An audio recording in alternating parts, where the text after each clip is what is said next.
And welcome back again, yours truly, Anthony Parker Alexander of Keeping It Honest. We don't just keep it real, we just don't keep it simple. We try to keep it honest. We thank you. Don't forget to hit the like and subscribe button. Tell your friends. Go to our Patreon page.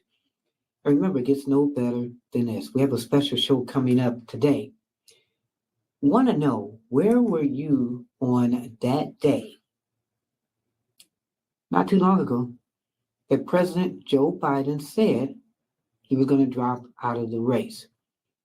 Live coverage, late breaking, fast breaking news.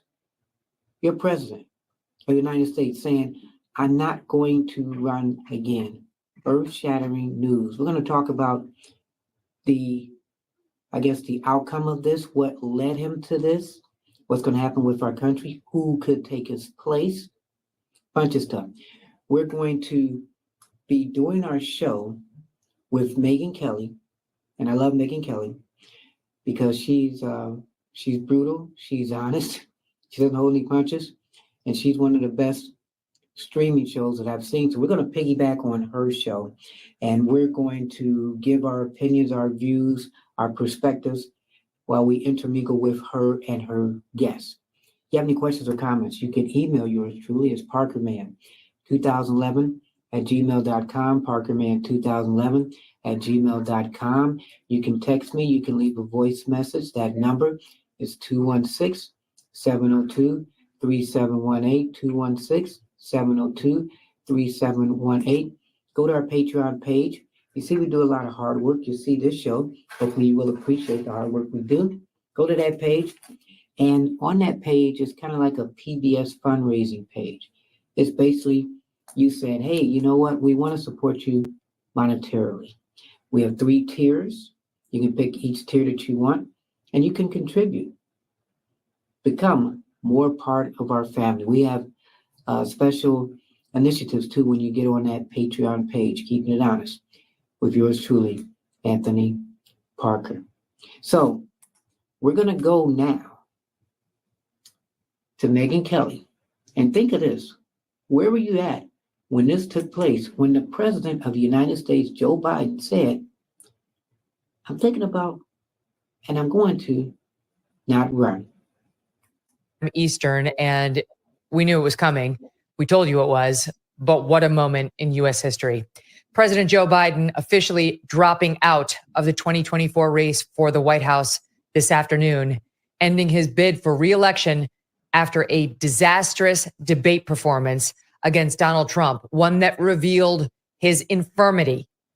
Yes, mental, also physical, something he, his team, and a compliant, dishonest media have been denying and telling us not to believe for years now. Okay, that's how we got to this point. He lied, so did his vice president, so did his staff, and a compliant, complicit, lapdog media ran to help them in this cover-up. And did his wife overall, did she lie? Because you saw Joe Biden, you saw how he was. You got to admit, after that debate, he was pretty bad. But before that debate, in the past couple of years, he was walking slow, slurring his words, didn't know where he was at. We saw this. The media saw this. His staff saw this. And his wife especially saw this. Only when we saw it with our own eyes, what a mess he was that night of the debate, did their game plan fall apart. And American citizens from coast to coast said, I can't vote for that. That man can't be president. Those of you who may have been focused on other things like the attempted assassination of our former president, Donald Trump, may have memory hold a bit what happened during that debate about a month ago. It was moments like these when President Biden could not follow his own train of thought. The man remains the commander-in-chief right now. He's not stepping down as president. He is infirm enough that he admits he can't do a second term, but he will hold on to the reins of power for some half a year still. Moments like this one, where he could not follow his own train of thought, that raised a 5-alarm fire for all normies coast to coast. So as you look at this film, you think about this, would you vote for a guy who you're about to see that messed up on the debate in the past couple of years? Or would you vote for a guy who literally almost got his head blown off? All those things we need to do, child care, elder care, making sure that we continue to strengthen our healthcare system, making sure that we're able to make every single solitary person eligible for what I've been able to do with the COVID, with dealing with everything we have to do with, look, if we finally beat Medicare. Thank you, President Biden. President Trump? Well, he's right. He did. And then there was probably the most eye-popping moments of the debate. Medicare When President Biden turned a conversation about abortion into one about Laken Riley, a nursing student who was murdered down in Georgia, a debate about illegal immigration, which has nothing to do whatsoever with abortion. I am a person that believes. And frankly, I think it's important to believe in the exceptions. Some people, you have to follow your heart. Some people don't believe in that. But I believe in the exceptions for rape, incest, and the life of the mother. I think it's very important. Some people don't. Follow your heart. But you have to get elected also. And because that has to do with other things. It's been a terrible thing, what you've done. The idea that states are able to do this is a little like saying we're going to turn civil rights back to the states. Let each state have a different rule. Look, there's so many young women who have been, including a young woman who just was murdered, and he went to the funeral. The idea that she was murdered by an immigrant coming in, they talk about that. But here's the deal: there's a lot of young women who are being raped by their in-laws, by their spouses, brothers and sisters. It's just ridiculous. And that's interesting too, because he was just talking about getting, which was interesting, getting raped by your spouses and your in-laws. I mean, what is that about? Okay. Is that him being a little bit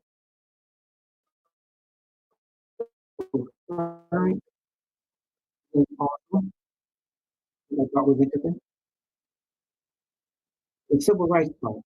So if you listen to that, what he just said, as I'm pulling this in the background, if you listen to that, what he just said as far as civil rights, what if civil rights, and you can compare this to any law, what if it wasn't a federal thing that there should not be slaves, but it went state by state? And technically, way back then, it did go state by state, because back then, slaves, they could go to other states where they didn't have to be slaves. But it wasn't a federal law. So they had to take each state one by one. So if you do that with any enacted law, from abortion to anything, immigration laws, would you rather have it state by state, or would you rather have it federal? That's something we can talk about later. So you are watching Keeping It Honest with yours truly, Anthony Parker, and also the Megyn Kelly Show, as we talk about this day that President Joe Biden decided to step away from running for next year for president.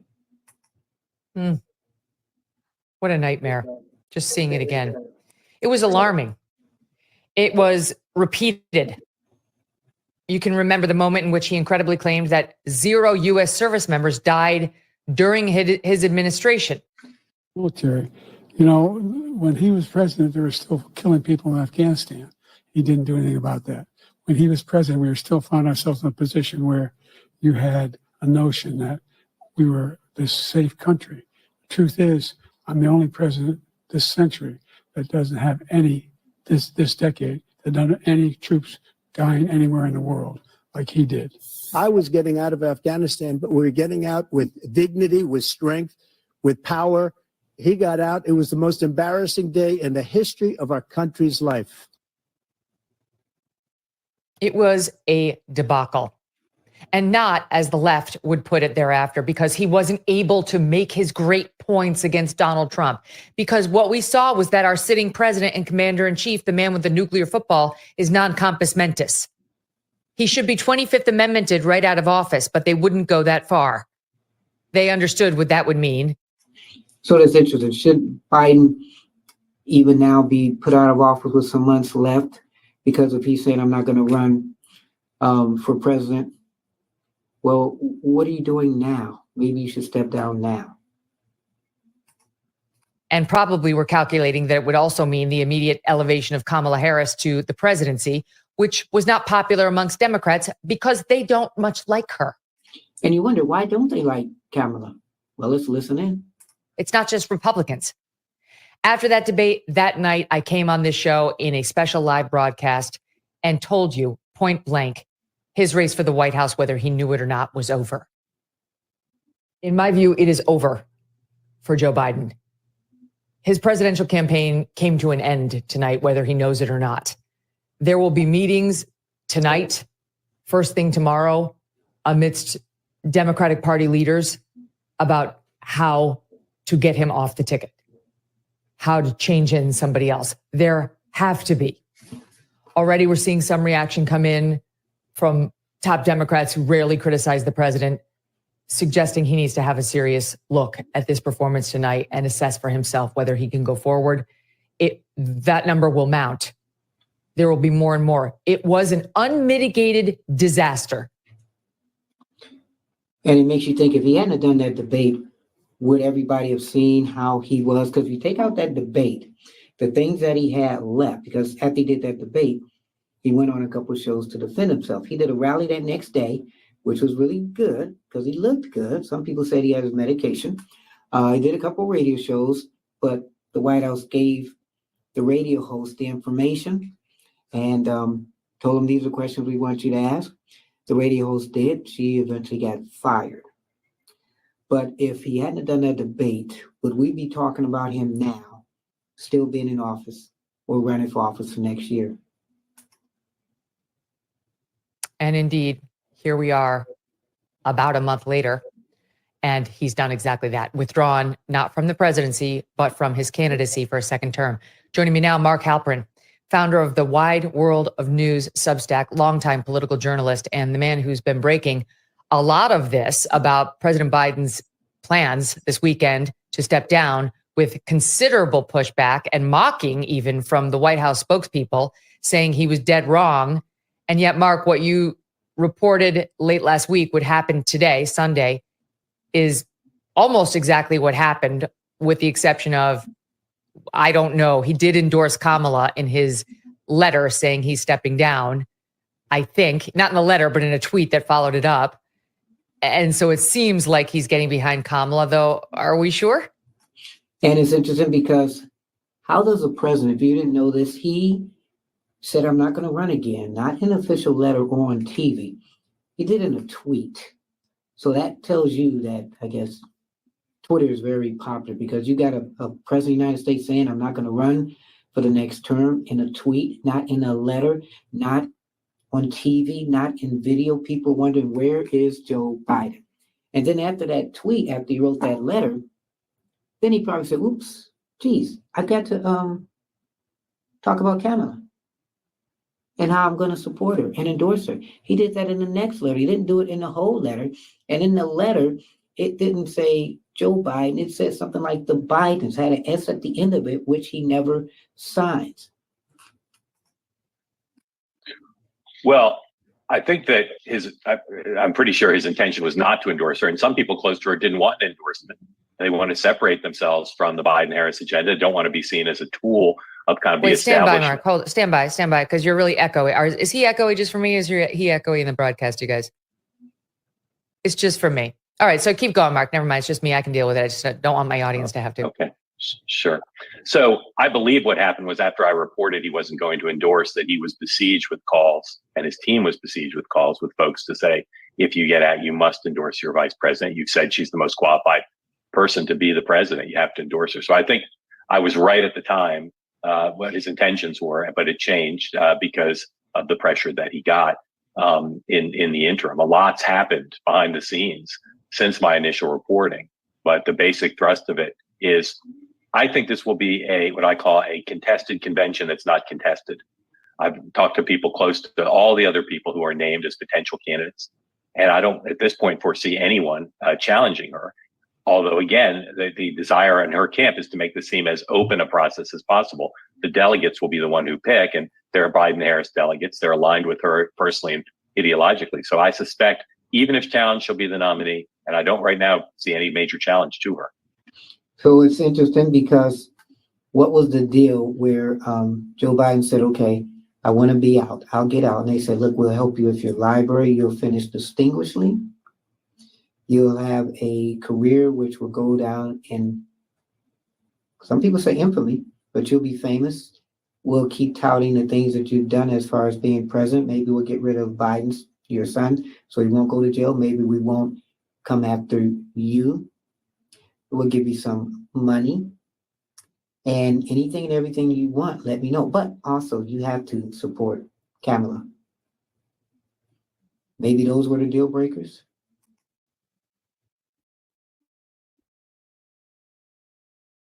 This brilliant device keeps you smaller than a lunchbox. Yours truly, keeping it honest. I hate commercials, don't you? We go to cable and streaming, we still get commercials.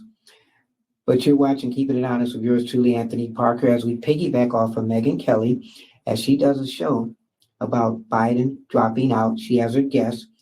I'm here. Her guests are here. She's here. And we're just putting things in a Parker twist, talking about why did President Biden drop out the presidential race? How did this come about? Because for weeks now, all we've heard from the White House is he's not going anywhere. Only if God Almighty comes down and tells him to drop out, will he go. He teetered a little bit on it this past week, saying, well, if there were a medical condition, and then there was the announcement of COVID. But what did it, Mark? Well, I'm still reporting that out. I think the money was a big issue. I think Nancy Pelosi made it clear there'd be no money for this campaign. And you can't run a presidential campaign with no money. You can run with less on the other side, but not with no money. That was part of it. And part of it was the data. Although his campaign liked to downplay how badly his position had deteriorated, it had deteriorated in their own polling quite a bit, I'm told. And then the Democrats, he was going to potentially drag down an electoral college wipeout. And remember, it's important to remember, Megyn, as I know you know, before the debate, he had one path to 270 electoral votes. It was exactly 270. And it involved no margin of error, winning Michigan, Pennsylvania, Wisconsin, and Nebraska's Omaha congressional district. No one's ever won the White House with one path to 270. So he had a weak position. It's deteriorated dramatically. And the Democrats who were telling him to get out were looking at an electoral college landslide. So it's interesting. Now, what was more of a deterioration? Was it his health? Was it the poll numbers? Was it the support? And with implications for down ballot. Everyone can talk at length about the risks of this change, about the electoral questions about Kamala Harris, but the alternative was doom. They'll take chaos and risk over doom. You tweeted out earlier today as follows, as he was digging in his heels publicly. If an angry and defiant Joe Biden tries to hold on by running out the clock, Speaker Pelosi will have to raise the pain quotient to unimaginable levels. Veteran Pelosi watchers believe that is what she will do, starting as early as today. What was behind that? Well, I don't know exactly what happened. I hope to be able to report it out and see exactly what was communicated.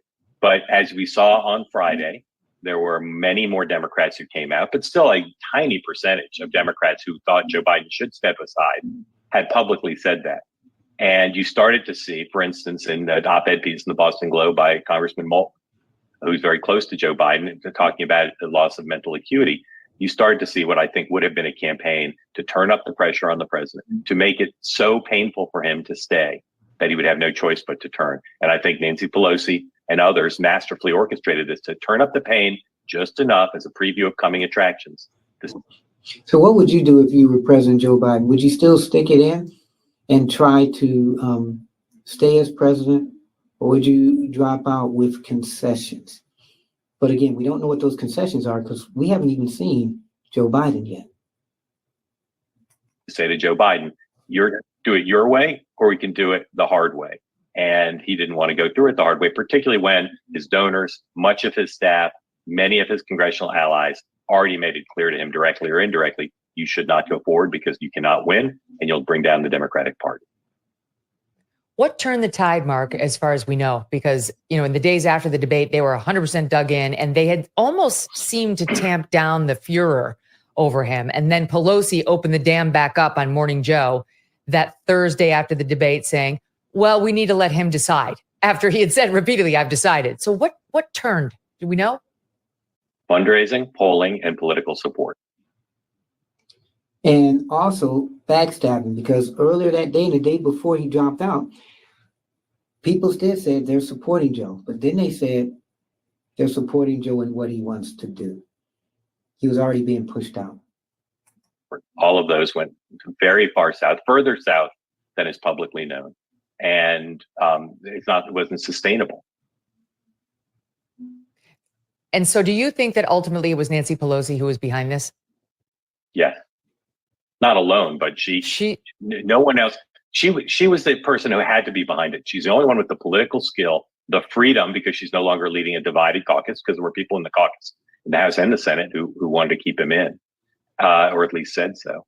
And because she's a Joe Biden's friend and therefore had the authority to basically threaten him. Mm-hmm. And there doesn't seem to be much pushback from Obama, Hakeem Jeffries, Chuck Schumer, or others. I mean, it doesn't seem like, at least behind the closed doors, they disagreed with her. And you don't even see Obama or Hakeem or Michelle even out there just saying, hey, you know what? We respect Joe. He's had a long and cherished career. But I can tell you, most people feel those same people who you see on TV that give Joe respect now were the ones that really, behind closed doors, wanted him to drop out. No, they all agreed wholeheartedly. And again, you got to go back 3 weeks. They thought this was a nightmare 3 weeks ago before the debate. And so this is an extraordinary story. It truly is. And again, no one has told the full story of what exactly happened. But you didn't have any leader who was for him. What you had, though, were people like Bernie Sanders and Kristen Gillibrand and others who were still for Joe Biden publicly. And that made it complicated, because as long as he could cherry pick a poll that looked good for him, as long as he could say, hey, this person's still for me, he could go forward, until Nancy Pelosi made it clear he could not. And one thing I give AOC credit, she did support him until the last minute, but said also, if he decides to get out, she will support an open convention. And we're going to learn more about open conventions too, because those are like slapping the faces of Kamala, just ignoring her. She's the most powerful person in Democrat politics. That seems clear. She just released a statement that reads in part, his legacy of vision, values, and leadership make him one of the most consequential presidents in American history. She made no mention of Kamala Harris. What does that mean? Well, the speaker, I think, would rather have a different nominee, but it's just not plausible for a variety of reasons to think about a different nominee. And again, there's a school of thought that says, even if you love Kamala Harris, even if you think she'd be a great person to beat Trump, and even if you think she'd be a great president, and there's plenty of doubts across the board in portions of the Democratic Party about those things, even if you think all those things, better to not have her be the establishment candidate. Better to make it appear, even though I don't think she'll be challenged, that she's doing this on her own. And that's why, if you want to make a charitable read of the speakers not mentioning her, that would be it. The other reason is part of the way they got Joe Biden out of this, I believe, was to make it clear that he would be celebrated as a great president and a historically generous figure like George Washington stepping away from power. And I think, they want this to be his day. It's possible she'll endorse him tomorrow. She'll endorse Kamala Harris tomorrow.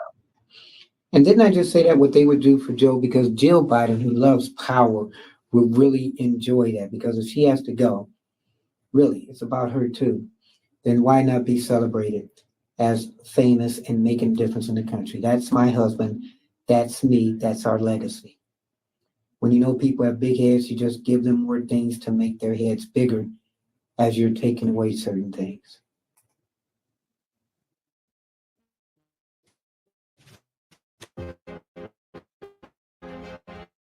Home Depot hates when you do.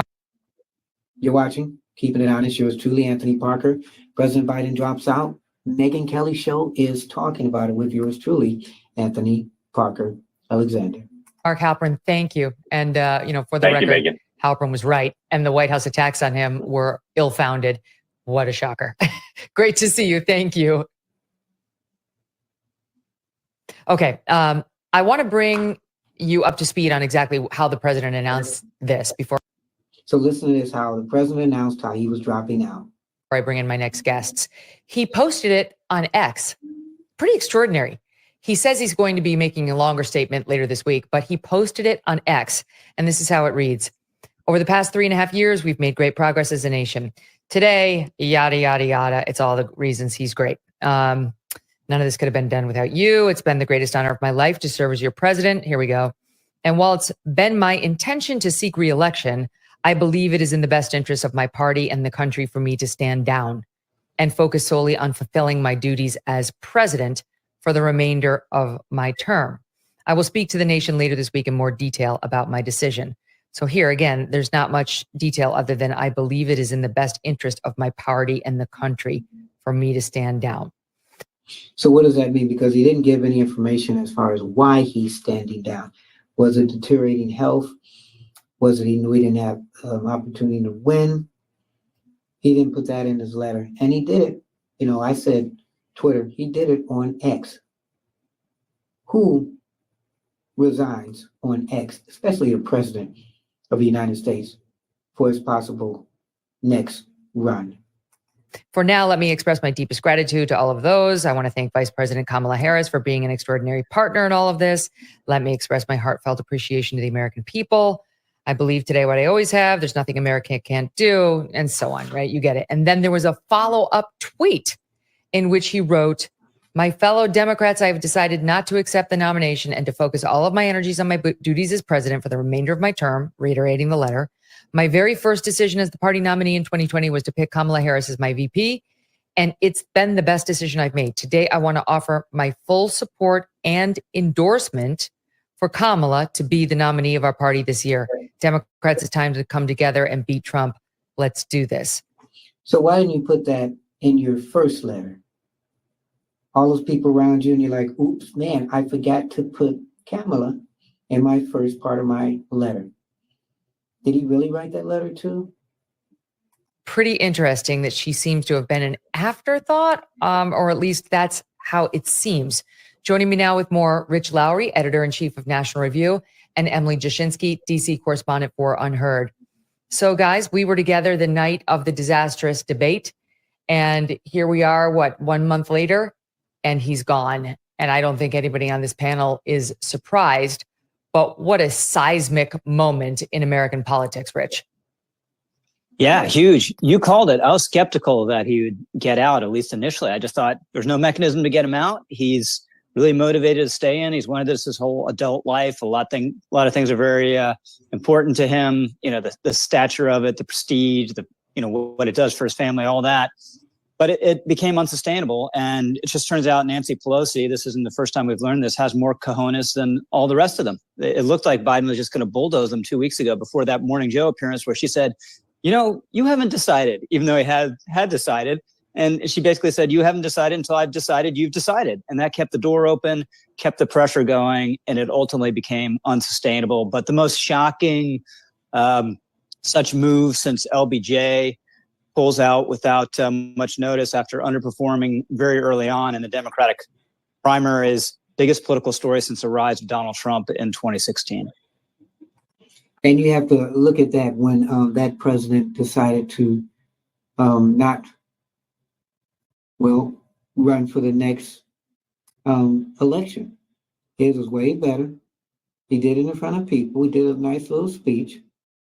We know that Biden's, thing on X will probably be remembered as one of the most disastrous resignations ever. The other story, which is infuriating, and even more so at the moment, Emily, is the massive cover-up that was engaged in by the White House and the media. And right now, as predicted, they're falling in to praise Joe Biden. Oh, he's such a hero. He's such a patriot. All of the ones who enabled this fraud to begin with.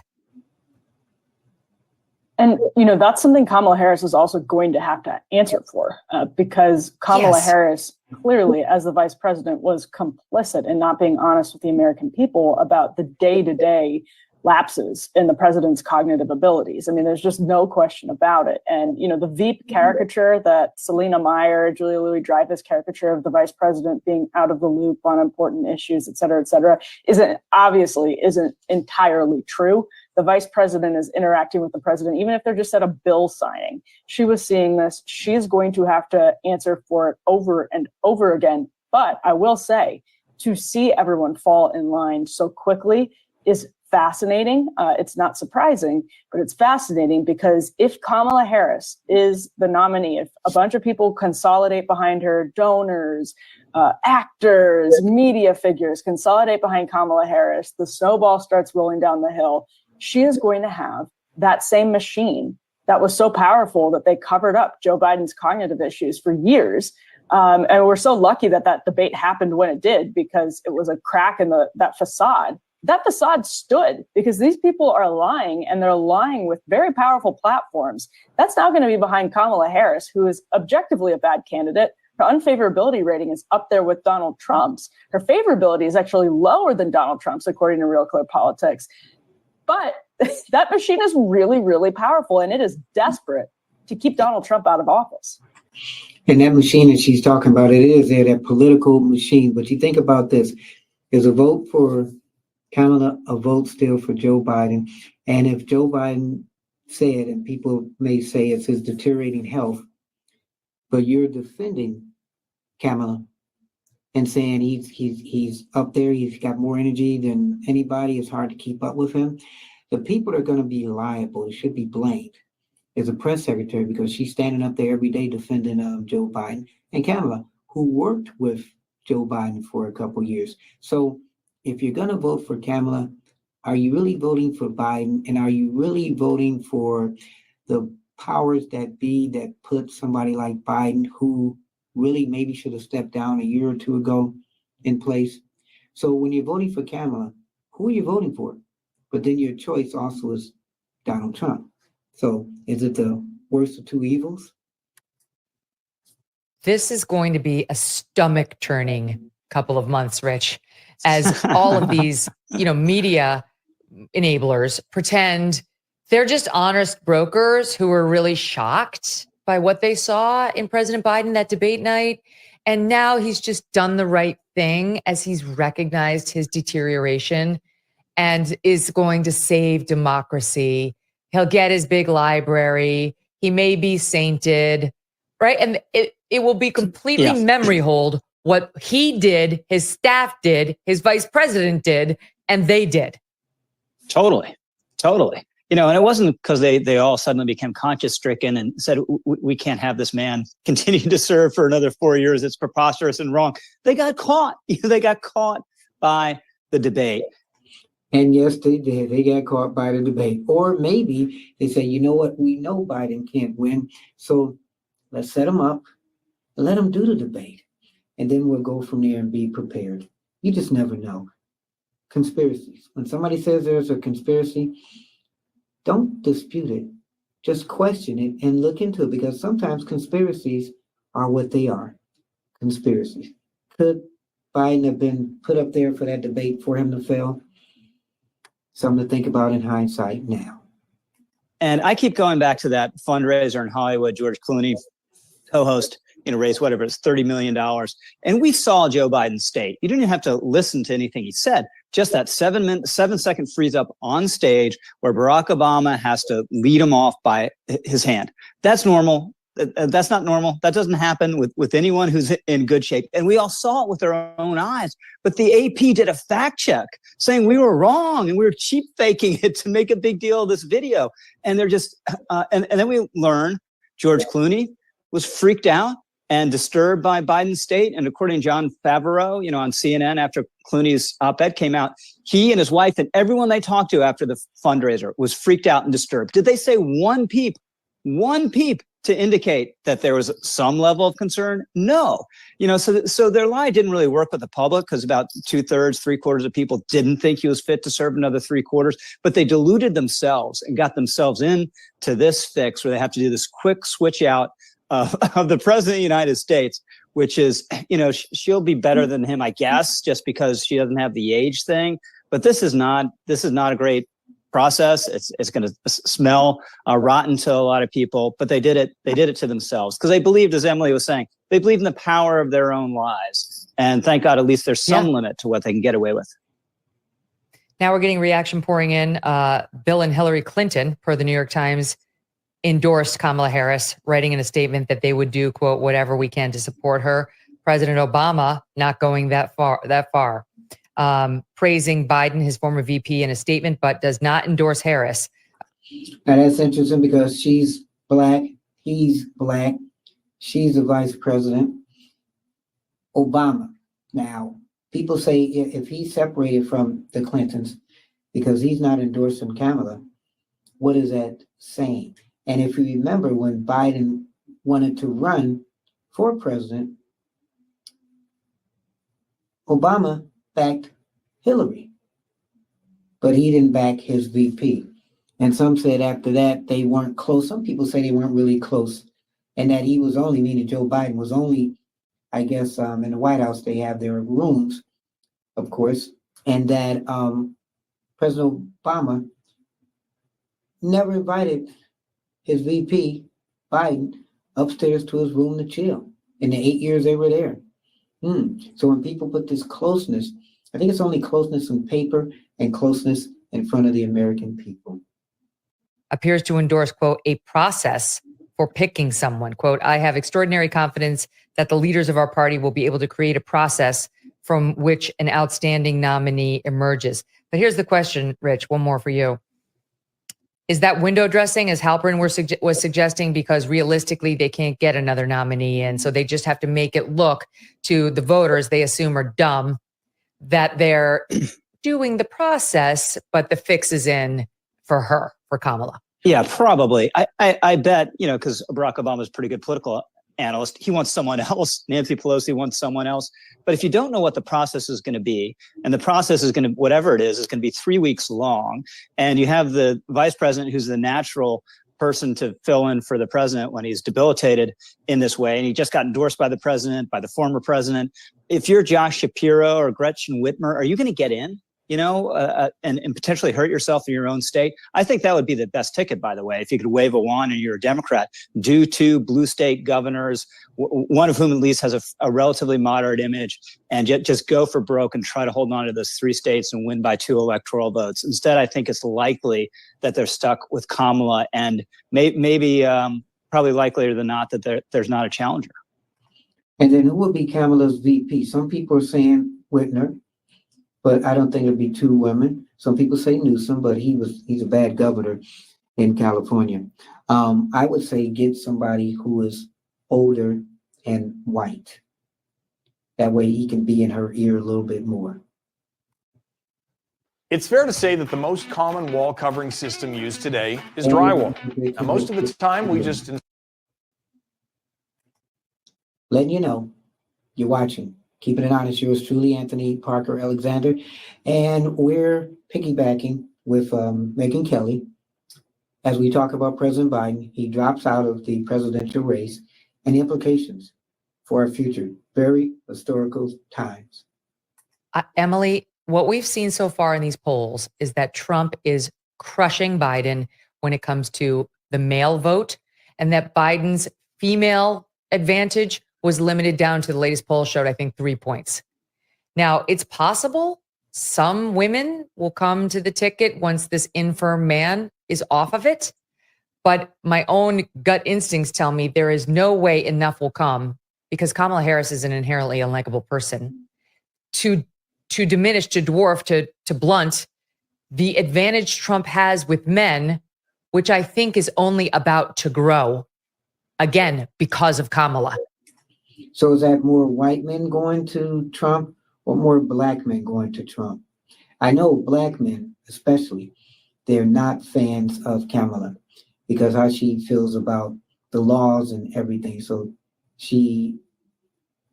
people look at Trump as, man, he's a man, he got shot, we're going to support him.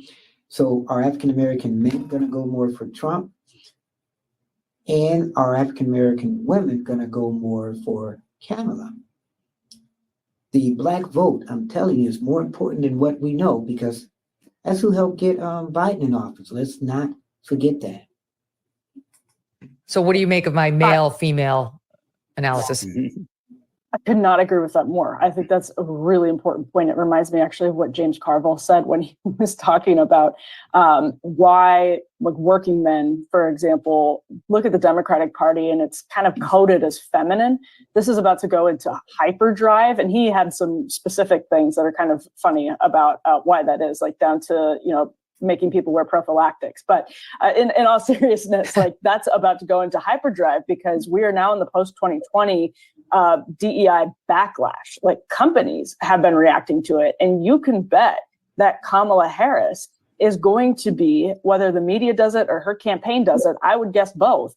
This is a candidacy that would be the first female presidency ever, the first Black female president ever. It is going to have that air of history crammed down people's throats. And with a lot of voters, especially male voters, that are already in the Trump camp by huge margins, it's going to be irritating and it's going to backfire. There may be some people that it works with. It didn't work for Hillary Clinton.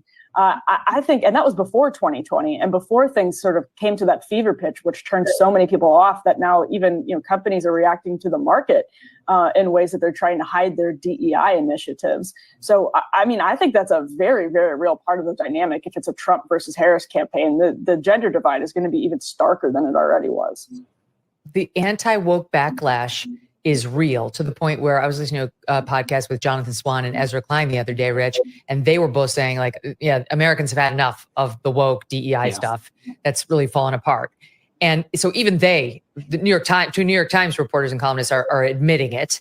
And let's not forget, not only is she the product of that DEI system, he openly said, I need to find a Black woman. Here's a Black woman. Yeah. I'm gonna promote her.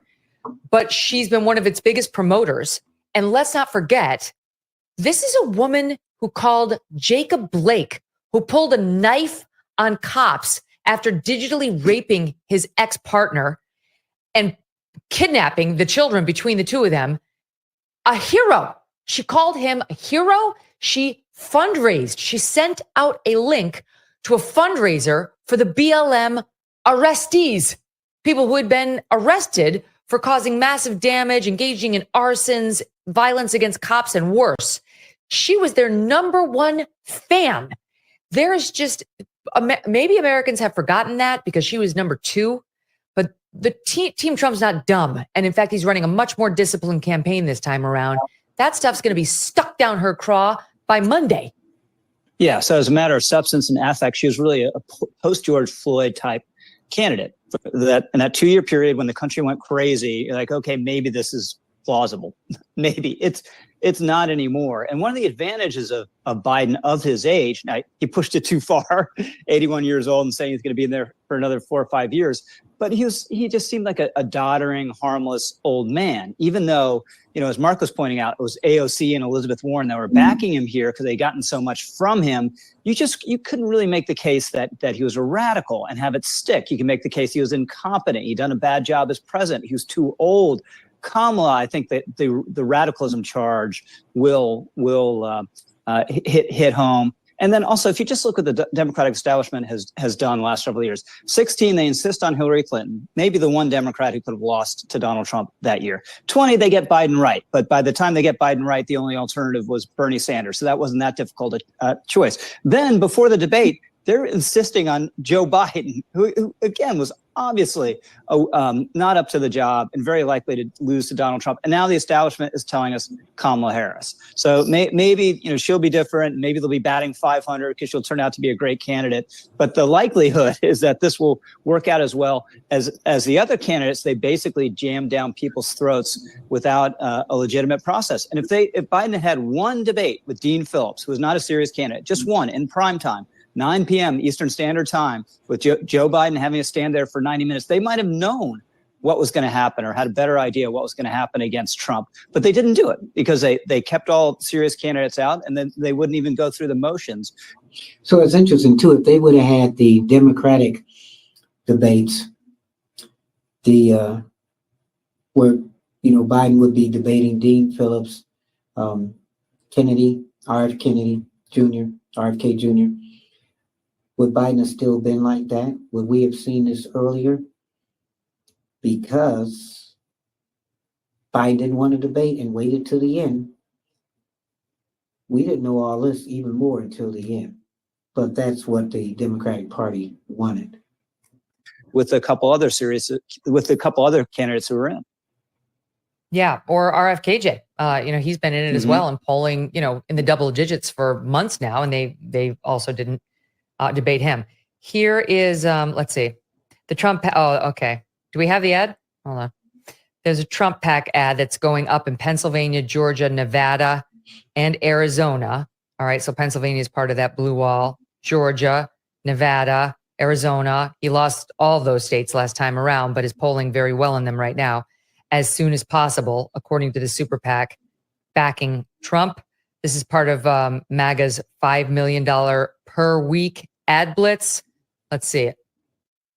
Kamala was in on it. She covered up Joe's obvious mental decline. Our president is in good shape, in good health, tireless, vibrant, and I have no doubt about the strength of the work that we have done. But Kamala knew Joe couldn't do the job, so she did it. Look what she got done. A border invasion, runaway inflation, the American dream dead. They created this mess. Kamala owns this failed record.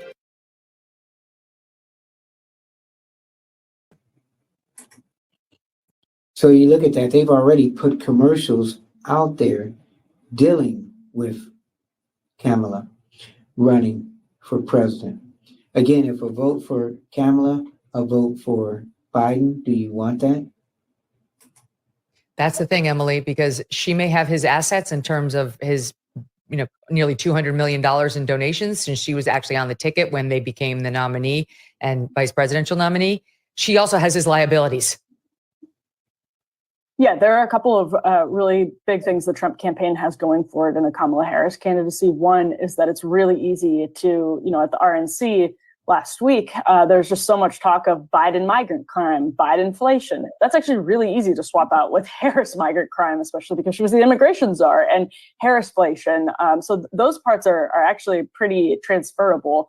But also this coup argument that we've heard more and more from the Trump campaign, that Democratic donors fomented a coup and ousted Joe Biden against the will of the voters. I mean, we could get into the merits of the argument, but it's actually a pretty powerful argument. It's one that suggests that a narrative a lot of people already buy into, which is that elites are rigging these processes against them, that they're putting, people who are bought and paid for by corporate interests up there. That will go right into something a lot of people believe in a populist sense. So those Obama-Trump voters in places like Wisconsin and Pennsylvania and Ohio will have a lot to think about, in addition to this super powerful cover-up argument. If you have clips of Kamala Harris talking about how vibrant Joe Biden is, that you can run over and over again in Pennsylvania, Ohio, Wisconsin, places like that, Michigan, for the next couple of months. It's a huge problem for her to deal with. There's no question about it. Here's a little bit more of that. The Trump campaign found some. We found some more. Watch.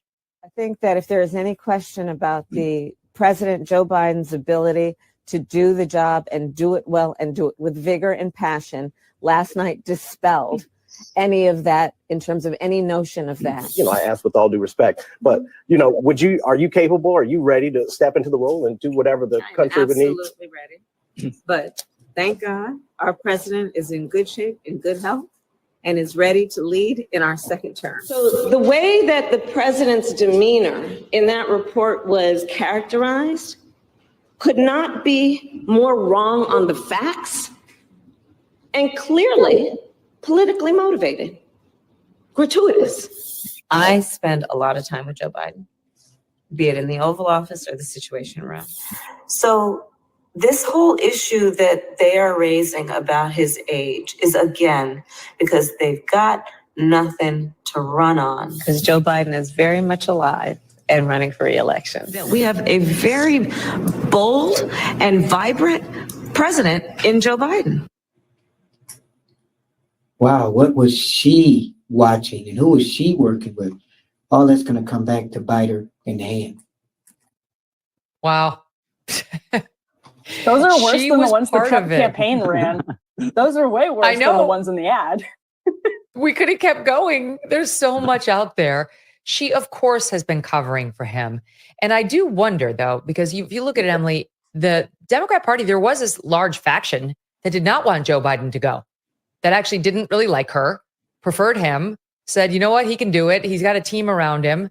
I'm not really too keen on her. She's annoying with her weird laugh, or it's just like all of it. Her unburdened by what has been stupid attempts at rhetorical flair, which never land, never. She's never inspired anyone.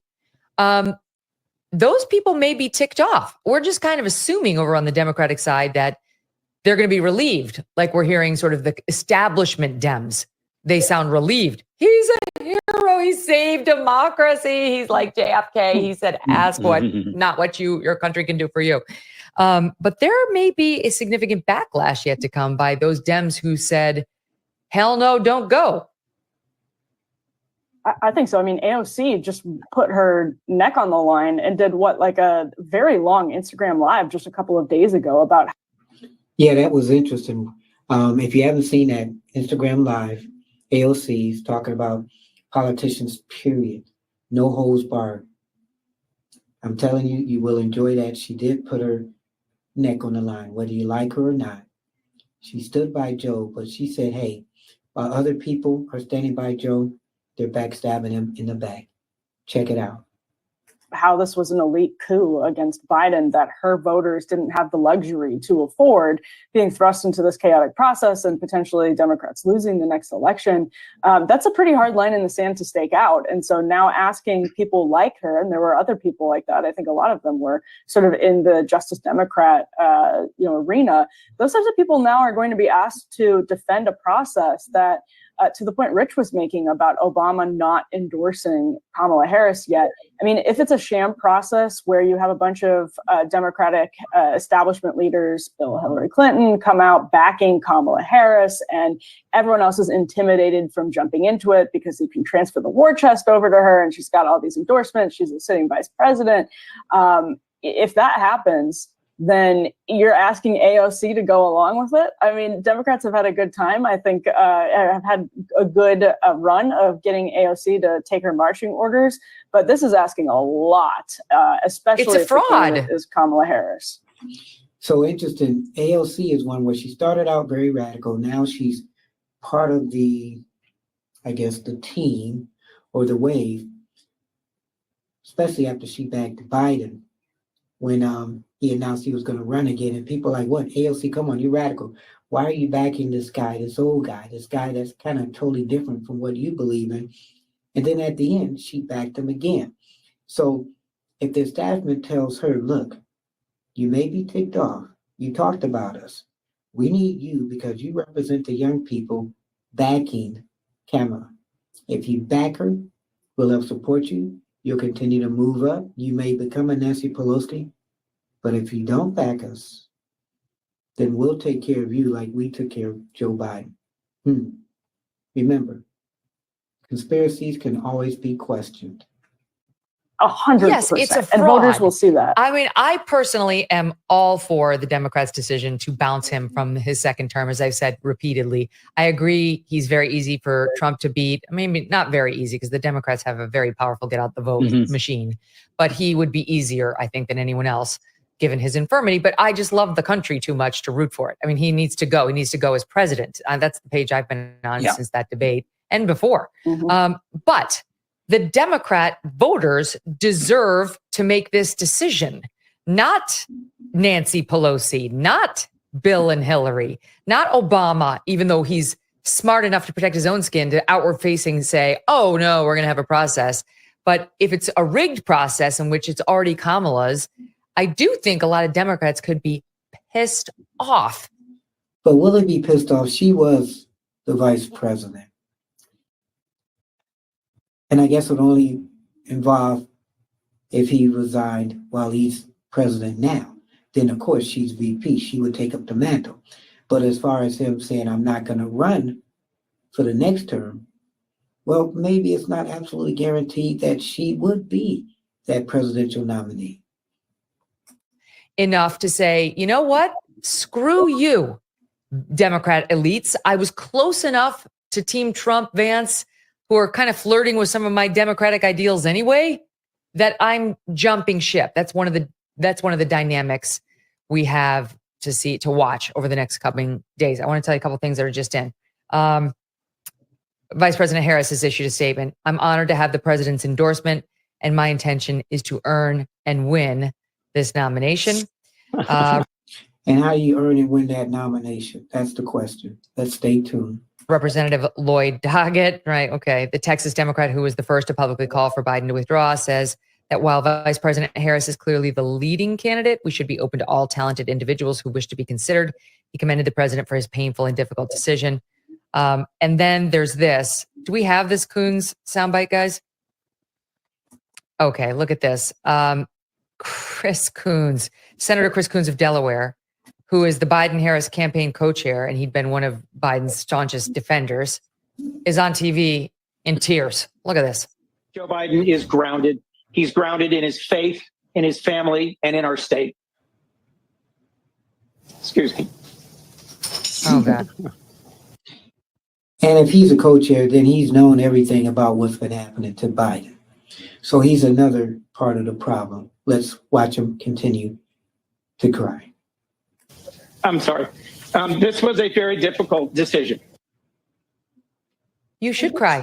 You lied and you got caught. Now you've been publicly humiliated. You caused all this chaos in your own party. Rich, it's an outrage. The media's going to let them get away with this. They're going to let them get away with, and you and I talked about it at the debate night.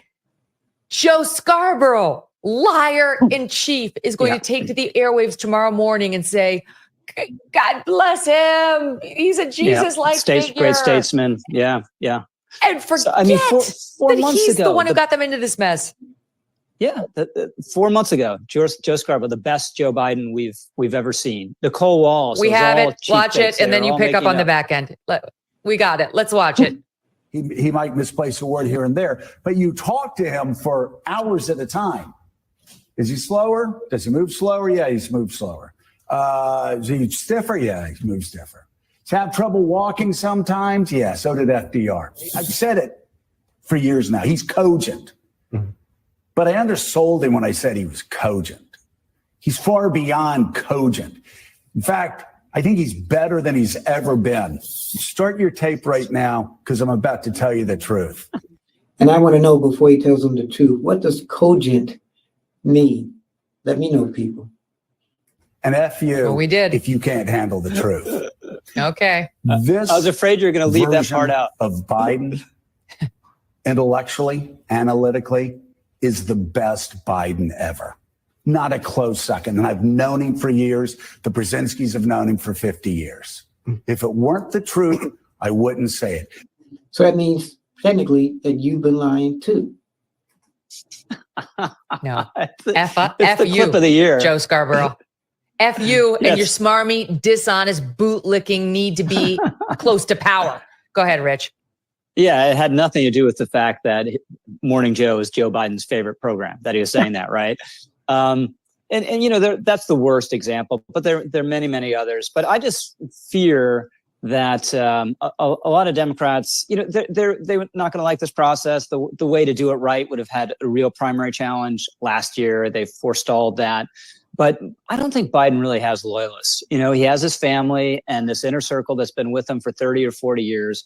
But I think other than that, everyone else, it was totally transactional relationship with Joe Biden. So you know, this isn't going to be like, you know, Democrats dumped Barack Obama in 2012, and a third of the party would say, getting rid of Trump. No way, with this a messianic figure for us. Yeah. So and the media coverage, all this will be forgotten. All the lies will be forgotten. Their complicity will be forgotten, and they'll go ahead with puffing up, assuming it's Kamala Harris. Kamala Harris, you know, she'll be on the cover of Vogue every month until the election. and all the rest of it. So and it wouldn't surprise me. She gets a little bounce. She's been polling about even with Joe Biden. It's not obvious from the polling that she's better, but she might get a bounce here, and it will look more like a race than it has. Trump is ahead in Michigan by 7 points and winning in Metro Detroit. Right, that's a debacle. I assume she'll do a little better than that. But it's up to the American people and also the media to question Kamala while she was with Joe Biden, saying that he's in the best shape ever. Excuse me, smartest mind, can keep up with everybody. Well, why is he bowing out? Here's where, look, I am a woman. I have a daughter. I hate the fact that there's been no female presidents. I really do. I hate the fact that when you take out your little placemat, when your kids are learning the presidents, there's no female face on there, and then you have to explain why. It's effed up. I would love to see a female president, like a Margaret Thatcher type, somebody who's strong and serious and sober and respected. This ain't it. I would have liked Susan Rice when she was running, or they were considering her running. I wanted her even as the VP for Joe Biden. Look up Susan Rice, very intelligent woman. Those are the kind of women that I would like to lead the country. And if there haven't been any out there, then why haven't any of them applied? I mean, you can run for president. Question is, why haven't you? I am telling you, America is not going to elect this Nimrod as its first female president. I trust in them too much for that. They're not that dumb, and they're not that open to a female president, to where they'd be like, anybody will do. Anybody. Like, we have so many montages of hers. Let's just play 11, just to remind the audience who she is. I can imagine what can be and be unburdened by what has been.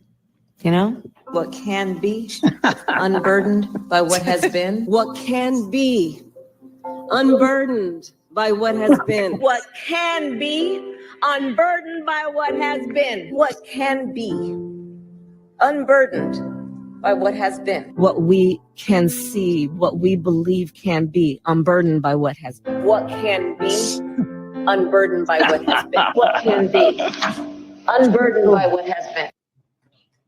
What can be unburdened by what has been. Little side note, when she was running for president, I was supporting her. I wanted her to be president. I liked her platform back then, but she wasn't getting money. She started doing bad in the debates. And she was one of the first ones to drop out. The reason she's vice president, I think, is with Claiborne, Senator Claiborne. He made a deal with Joe, and he told Joe, look, I hope you get the black vote, but I want you to pick a black person to be vice president. And he picked Kamala. And from her being a DA to her running for office, by the time she became vice president, this is what she became. What can be. Wow. And by the way, here's another one for you. 18, where she speaks to us like we're all about 4. I have a particular fondness, I must tell you, for electric school buses. I love electric school buses. I was proud to introduce the first piece of legislation to electrify our nation's fleet of school buses. I'm excited about electric school buses. I love electric school buses. I just love them for so many reasons. Maybe because I went to school on a school bus. Hey, raise your hand if you went to school on a school bus, right? No. I want to know, what's an electric school bus? Now, if they're going to keep showing clips like this, of course she's going to get demolished by the media and people. I'm going to try to find some clips where she's talking intelligent and not talking down to people about the electric school bus, and where people are cringing like Megyn Kelly right here. It's a no. I'm telling you. She's We're drunk. not doing it. She had to be drunk. Yeah, I mean, if she were drunk, I'd like her more. That would work for me. If she came out and said I was hammered, I'd be like, oh, everybody's kind of dumb with her. No, it's too repeated. It happens all the time. Remember when she was trying to explain Ukraine? I think it was on Charlemagne the God's program, and she was like, there's a big country named Russia, and there's another big country. We'll pull it. In any event, you tell me, Emily, maybe I'm just a sexist pig, but I'm not. It's not happening with her. So I would say that was all. I would agree fully with that if Donald Trump wasn't still so unpopular. And I don't know, like, I actually don't know how this is going to shake out. I do think there's something to be said about how the media worked with the Democratic Party to cover up Joe Biden for years and years until he was actually in a debate. You know, he would do interviews, whatever, they would chop him up. They would make him the most favorable possible version of Joe Biden. And maybe they start cutting out the bad gaffes of Kamala. Maybe they start downplaying all of that. She's on the cover of Vogue. Like, I know that it's going to backfire with a big chunk of the public, but I also know that there's a big chunk of the public that just wants a sentient Democrat to be able to vote for. That said, she does have just this unlikable nature about her, to the point where after all the media hype surrounding Kamala Harris's candidacy for the nomination back in 2020. She didn't even make it to Iowa. She had lots of money. She had lots of hype. She had amazing media coverage, and people just don't like her. So it comes down to whether or not there are enough people who want to vote against Trump and are willing to sort of go over that, to get over the unlikability of Kamala Harris. Because one thing we know for sure is a lot of people aren't suddenly going to be like, oh, Kamala Harris, very inspiring, need her to be the first woman president, just love her so much, put her on socks, make her the next RBG. That's not going to happen. So it's interesting, Donald Trump's likability, and you're scared of what the world will become. To Kamala's unlikability, maybe people like her silliness. That silliness has been pushed too much throughout the media. So she has to get on those shows, 60 Minutes, George Stephanopoulos. Seems like you go in there, and that's the end of your career. NBC News, somebody serious, to ask the serious questions, and where she doesn't laugh as much and maybe show the likability of her without the silliness of her. We are 2 seconds. They probably already have it from making our superhero doll out of her in my old neighborhood on the Upper West Side. They had Fauci, they had AOC, they had Michelle Obama. She's probably already up there. Rich, we're just learning a little bit more on how Biden's staff found out of his decision, according to Politico. I take it with a grain of salt, because I agree. I believe he didn't leak it to his staff first because he knew they'd leak it to somebody else. But all their denials, no ways is happening, those are dishonest. Those are dishonest. They knew better than any of us that he was inching closer to making this decision, because they read what we read plus. In any event, Politico reports as follows: that the staff found out on X at the same time we did. They were stunned. Up until this afternoon, they were insisting he would stay in the race. Many of them, including some senior aides, first found out that he was no longer going to stay in the race by reading the letter he posted on X. So you're telling your staff, who have been devoted to you on X, as you're telling everybody else. Is that the form of a leader? Quote, we're all finding out by tweet, said one. None of us understand what's happening. In a sign of the abruptness of Biden's decision, the campaign blasted out a fundraising email for, quote, Joe and Kamala at 1:54 p.m., 8 minutes after Biden announced that he was stepping aside. Oops. Hey, you know what? Our campaign is still looking for money. Support Kamala and Biden 2024. Oh, no, sorry. Just support Kamala. Oops. I mean, I'm sure that it ultimately did come down to Jill, maybe some Hunter, but mostly Jill. And I am persuaded by the Halperin reporting on Nancy Pelosi. I mean, just really having him. Yeah. By the what, Yeah. and saying it's only going to get more painful unless you get out. Yeah.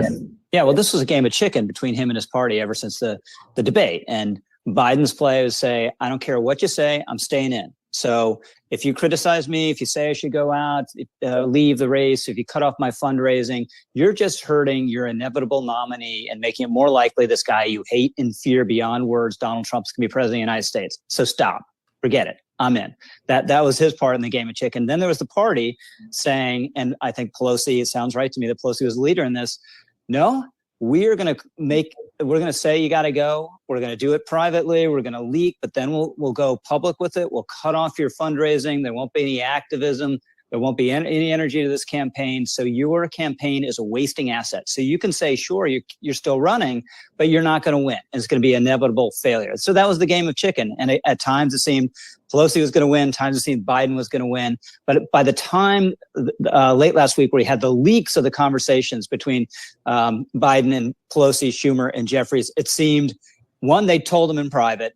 Two, they leaked that they told him in private. And the next stage is going public. So it wouldn't shock me if either he figured that out or it was made clear to him, and that's why he finally stood down and lost the game of chicken. So they're technically saying that Pelosi and some of people that Biden knew, that they went and met with him in private. And out of those people that met with him in private, one of them leaked it to the news that they met with private, or they met in private. And then it groundswell like that.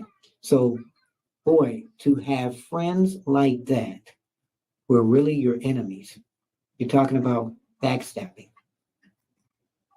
Mm-hmm. And now you've got reactions like this. Keith Olbermann, a hero. Joe Biden. Norm Eisen, one of the most stunning acts of patriotism of my lifetime. Lawrence Tribe, like JFK, Biden asked not what his country could do for him, but what he could do for his country. He will go down in history as a truly great president and a great human being. John Favreau, former Obama guy, a courageous, selfless decision, the exact opposite of Donald Trump. Axelrod, the selfless decision he made. He understands what Trump does not. Our country's bigger than any one person, even the president. George Conway of the Never Trumper Lincoln Projects. He's a patriot. He's selflessly served the nation with distinction, blah, blah, blah. Thank you. Ezra Klein, an actual hero. I mean, really? Okay, he was pushed out. I think everybody knows he was. So was he a hero because he was pushed out? Or was there some backdoor deals? Like, we'll give you a library, we'll take care of your son, we'll take care of you, and you'll be remembered as one of the greatest presidents ever. I mean, would you stop?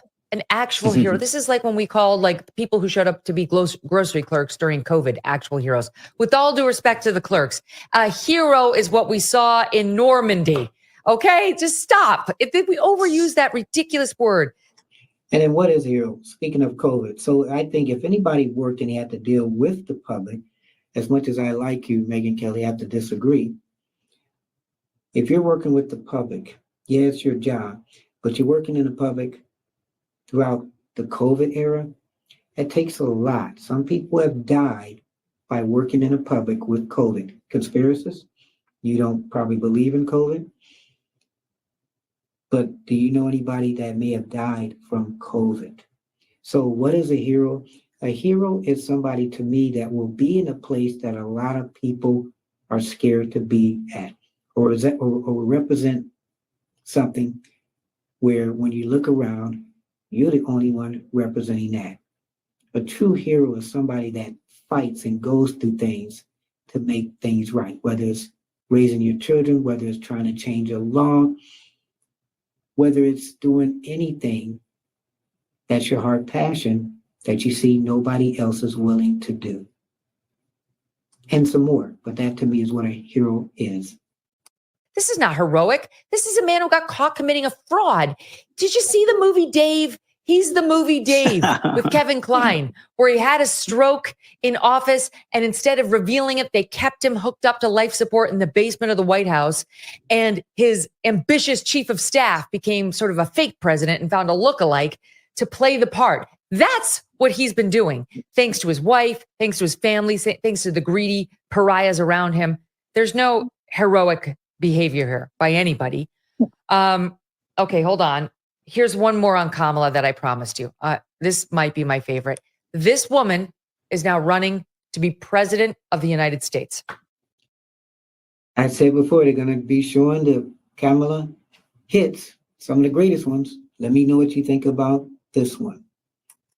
So Ukraine is a country in Europe. It exists next to another country called Russia. Russia is a bigger country. Russia is a powerful country. Russia decided to invade a smaller country called Ukraine. So Basically, that's wrong. This issue of transportation is fundamentally about just making sure that people have the ability to get where they need to go. Space is exciting. It spurs our imaginations, and it forces us to ask big questions. Space, it affects us all. And it connects us all. It gives us a sense of the magnitude of it all. Earth is kind of small. Yeah. Right? Wix gives you the power of AI to build the website you need. Don't you just, The Earth is don't you just hate the commercials? Here's another clip about Kamala Harris. like a speck. Yeah. Compared to the sun. The Trump campaign is going to have It's a so no. much fun with her. They're going to have It's so much fun with her. Endless possibilities. It's impossible. I realize we've had dumb people elected president before. She wouldn't be the first. But I mean, she's not only is she a woman, she's a black woman. Yes, we've elected a black person before, mixed race, President Obama. But that alone, let's just be honest, that would be a challenge for her as the first black woman. But on top of all that, she's an idiot. That's the real problem. The first black woman president is going to be somebody who is sharp and inspirational and unquestionably qualified. And while we might not like her politics on one side or the other, we will begrudgingly respect her intellect and her strength because that's the only way we're going to put a woman in this office. Our history proves it. In any event, here is another one of the worst offenders in the lies that were told to build up this man. They told us they were cheap fakes. They were cheap fakes. They were the ones who were doing the cheap faking, as Emily just points out. They were the ones who were editing the videos to try to protect him. We weren't the ones editing the videos to try to make him look extra bad, unfavorably. We know all that from the Obama fundraiser out in California, where everybody said he got lost on stage. The media said, no, that's a cheap fake. Then Obama or Clooney, who was there himself, said, no, it was all real. He was terrible there. Nicole Wallace, who for some reason barely opens her mouth when she speaks, is a very tiny little boy when she speaks. I don't know why. Here she is. There's a growing and insidious trend in right-wing media, broadcast, print, and social media. It is to take highly misleading and selectively edited videos of President Biden directly from Republican National Committee social media accounts and then use those videos to spread messages virally to cast doubt on President Biden's fitness for office. Here is this headline from the New York Post, quote, Biden appears to freeze up, has to be led off stage by Obama at Megabucks LA fundraiser. The full video posted by Biden finance chair on Twitter shows something entirely different. Biden reacting to applause and then walking off stage with former President Obama. So we've all seen that video. Did he freeze up or was he waiting for the applause? When they're saying fake media, who knows about that one? But when the media is saying that cheap fakes were being put out there as far as President Biden, well, you know, even if they were, we saw the debate. It's stomach churning. But the thing is, you know as well as I do, Emily, there will be no accountability for these people because the Democrats wanted to believe those lies, and now they'll want to believe the new lies about Kamala Harris and how perfect she is. There'll be no accountability also because they were so complicit that it would damn them. If there's to be accountability for Kamala Harris, they were going, I mean, with the cheap fakes thing, sometimes they were actually just taking a cheap fakes talking point. It was the argument that was coming out of the White House, and you could trace it straight to the stories. White House would put out a statement saying it was a cheap fake. Then you'd start to see journalists amplifying this argument that it was a cheap fake. So they can't turn around and now be critical of Kamala Harris. They were Kamala Harris up until that debate when they got caught, as Rich just said, and couldn't keep up the facade anymore. And that's why to say that Joe Biden is a hero in the mold of, answering JFK's call to the country is so disgusting because a real hero would step down. A real hero would say, if I can't be president for the next 4 years, I sure as I can't be president now. That would be heroic. That would be the tough choice. But Kamala Harris isn't going to say that. Kamala Harris is going to keep pretending that he can be president. It's just, the next 4 years that are the problem. They're all complicit in it. So was President Biden a hero before because he dropped out, or was he a hero because he was trying to stay in? Yeah, everything you needed to know. I would be a distraction. I would be a distraction to the run against Trump. They're not owning up. I mean, that's the thing, Rich. I continue to say the man should be 25th Amendmented. If he's not fit to serve a second term, how is he fit to stay in the office as president through January 20th?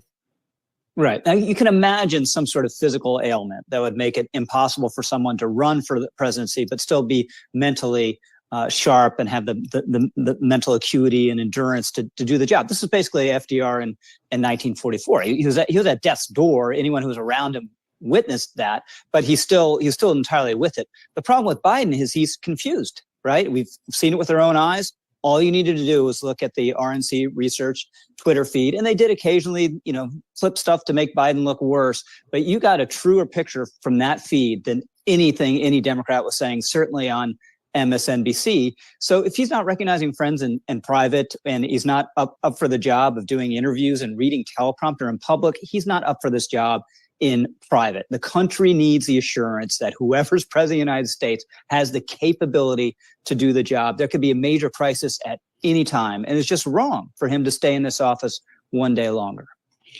And even now, he's not around, so who doesn't say other countries are looking at this and saying, you know what? America doesn't really have a president right now. Kamala's there, VP, but there's no presence. The American people don't know where he's at. Let's do whatever we need to do. It's kind of like you have a substitute teacher. Main teacher doesn't come there. They're out of school. They're sick. And you go to school and there's no teacher. What do? You go crazy. So right now, for this country, there's no teacher. That's the problem. Is like the world is on fire right now, right? We have conflicts still going on in Ukraine. We have the Middle East growing in terms of its seriousness and just how bad it's looking there. I mean, new conflicts potentially opening up. And we have a man who can't put two sentences together, literally cannot hold his train of thought, cannot work more than a few hours a day, cannot stay up past 8. Emily, these Democrats, they're just going to lionize him and not admit reality, which is we're in danger right now. And even actually, just as we're thinking this through in real time, having this conversation, I'm realizing what a disadvantage that's going to be for Kamala Harris politically on the campaign trail, because she is going to be dogged just over and over again by questions from the Trump campaign. Any debate that happens, this is just going to be constant. Why is Joe Biden president right now? Why aren't you supporting the 25th Amendment? Did he get up at 8 this morning, or did he get up at 10 this morning? When did he get up? When did he go to bed last night? This is going to be a constant drumbeat, as it should be. And that's going to be I don't know how they're going to handle answering those questions other than saying, Joe Biden made his decision, doesn't want to be a distraction. So that is, the Trump campaign is going to have the ability to force that issue over and over again, because it's one that's resonant with the American people. So the media will do its best, just as it did up until the debate, because they're so desperately opposed to Donald Trump. They will do their best. They're running like this is the existential crisis of their generation. So that won't change. But she is never going to have a good answer to that question. There's nothing you could say that's going to be persuasive to the public. And the interesting thing is, even if the public doesn't ask the questions or the media doesn't ask the questions to the White House, Trump at his rallies, he could say, okay, where's your president now? Why doesn't he step down now? He's not fit to run the country next term. You can see he's not even fit to finish up his term. Trump could really open up a Pandora's box even more. Mm-hmm. The latest polls show Kamala Harris is not doing well in a hypothetical matchup against Donald Trump, though the polls, in fairness, have been erratic. And she's not yet in the race when they're taking these polls. So, take them with a grain of salt. We'll get better polling now that she's officially getting in. But just a sampling here. This is July 16th to 18th. YouGov, Harris 48, Trump 51. July 17th, SoCal Research, Harris 44, Trump 52. July 15th to 16th, Ipsos, Harris 44, Trump 44, tied. 15th to 16th, keep me going. 13th to 16th YouGov, Harris 39, Trump 44, and so on. If you could keep going, but he beats her in all of them. This is just from Real Clear Politics. This is the latest. You can see all the red and all the blue. But really, you think about that. If she's only 5 to 6% points behind, that's still not bad considering the guy got shot, meaning Trump. She's not Biden. She's only 5 to 6 points behind. You believe in polls? If you believe in polls, that's not bad. If you don't believe in polls, then you just never know. He beats her in all of them. So that's now before she's officially in the race. And I'll show you some battleground numbers. Pennsylvania, this is New York Times versus Siena, the latest. Pennsylvania puts Trump up 1 in a hypothetical matchup against Kamala Harris. Right now, his Real Clear average lead over Biden in Pennsylvania is 4.5. It puts Trump down 5 in Virginia. The latest polling there had shown Trump up maybe half or a quarter of a point over Joe Biden. So that's an improvement for Kamala Harris, but Virginia's probably fool's gold in any event for Republicans. We'll see. Pennsylvania insider advantage shows Trump up 7 over Kamala Harris. Again, the Real Clear Politics average right now has him up 4.5 over Biden. So that could be a decrease in benefits for the Democrats if Kamala's the nominee. Nevada showing Trump over Kamala by 10 points, 50 to 40. The Real Clear Politics average between Biden and Trump right now has Nevada Trump up 5.6. So again, this would show a hemorrhaging if Harris is the nominee out there. And then there's Arizona, where the latest Inside Advantage poll showed 48 to 42 Trump advantage of 6 points. And the Real Clear Politics average has Trump up in Arizona 5.8. So it'd be about the same. I don't know that she is the savior, Rich, that they are looking for.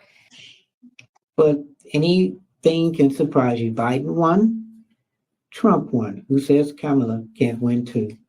And you and I both know, even though they may think they have to have her, there are probably hysterical meetings going on right now, and they have been for weeks, on how not to have it be her. Yeah. So she is not polled better than Biden. The reason why I would expect it still to be a race at some point is Trump, we're beginning to see a little bit of the post-assassination attempt, post-convention balance. The CBS poll had him at 52 nationally.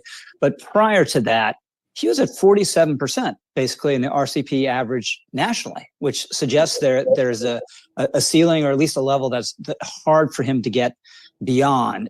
And Kamala, I don't see her being a good match, woke progressive from California for Michigan, Pennsylvania, Wisconsin, that Democrats absolutely need to win.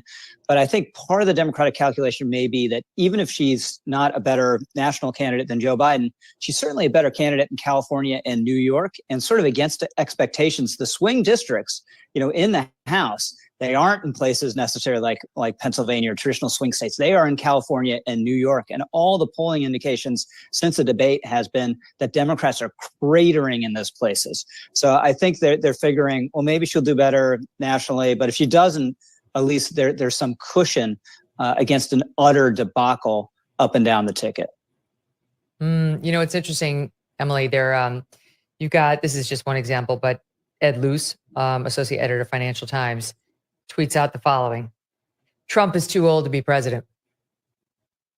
This is going to be the new talking point, right? Yeah, it is. This is going to be the new talking I point. think it Like is. our nominee is, much younger. How old is she? How old is Kamala Harris? She's in her late 50s. 59, I She's almost believe. 60. 59. Yeah, she's 59. Well, she's a good-looking 59, but now that Biden, he was the oldest person running for president, is out. Now they're trying to use the same thing for Trump. And they're even saying that, Trump sometimes has missteps. Sometimes he can't talk. Same thing you were talking about with Biden. But you didn't mention that when it was Trump and Biden. So now Trump is going to he's the old guy now. We'll see how that goes. Spring chicken compared to 78-year-old Trump. And this is an interesting turn, right, Emily? Because all the narrative of like too old, even though the Republicans have really been saying it's not about age, it's about his infirmity. I personally always say Alan Dershowitz, who's 85 and could crush any of us in a debate.